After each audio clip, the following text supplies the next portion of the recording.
I'm getting a bit more concerned and cautious about the US technology story, seeing at the quite sky-high valuations. Of course, we can't compare the valuations right now in the tech sector versus what we saw during the dot-com bubble in the early 2000s. But right now, I have been suggesting to clients to take some profits off the table if they are in a US technology sector. One thing is that when you take some profits off the table, what do you look at? Now, within the American equities, I'm actually quite like the cyclical stocks. So if you are looking for good value stocks right now, the industrial sector and the financial sectors are doing pretty okay.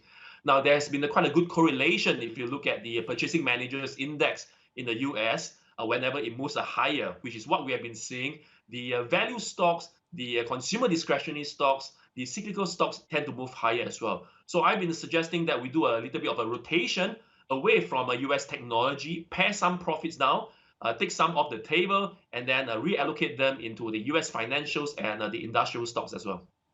What about exposure to commodities? What are you advising clients on that? I mean, we're talking about all-time record highs coming in for gold. Even if we look at base metals, copper is shooting through the roof. What's the sense here?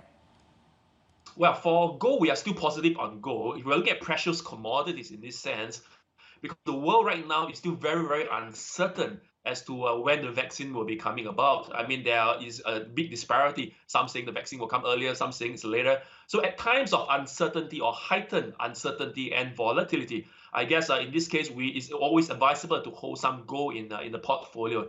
In fact, gold has surpassed, right now you're looking at it, has surpassed our year-end target of $1,850 per ounce.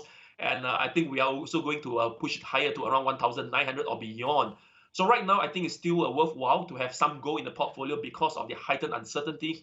But do not get away from equities totally, because I think there's still a lot of room for rotation into equities. In fact, we are beginning to like a lot more of the Chinese story right now.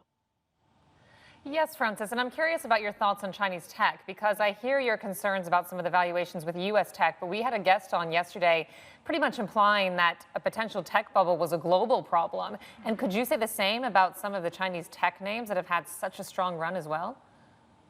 Well, I guess if you look at the Chinese tech, it have been seeing a strong run, but in terms of the valuations, I believe there's still a lot more room to run for the Chinese tech, especially with a lot of concentration, a lot of concerns about the US-China growth right now, the story. I think a lot will be a domestic demand for the Chinese story.